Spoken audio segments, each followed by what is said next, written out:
भारताच्या नक्षलविरोधी लढ्याला आज मोठं यश आलं असून छत्तीसगड इथं 170 नक्षलवाद्यांनी आपली शस्त्र खाली ठेवत आत्मसमर्पण केलं आहे।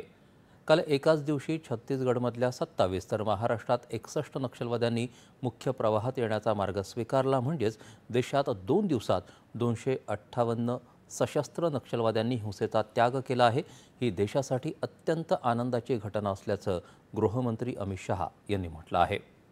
उर्वरित नक्षलवाद्यांनीही शरण यावं आणि समाजाच्या मुख्य प्रवाहात सामील व्हावं असं आवाहन त्यांनी केलं।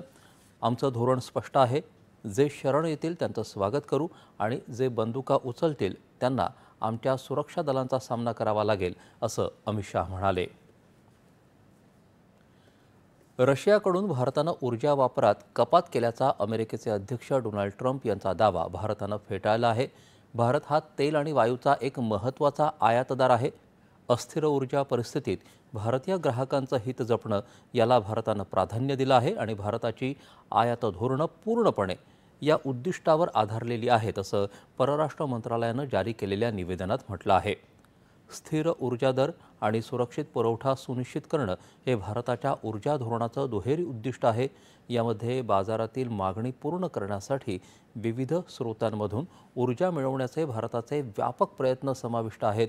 अमेरिकेकडून देखील केल्या जाणाऱ्या ऊर्जा खरेदीत भारतानं वाढ केली असून त्याचा आणखी विस्तार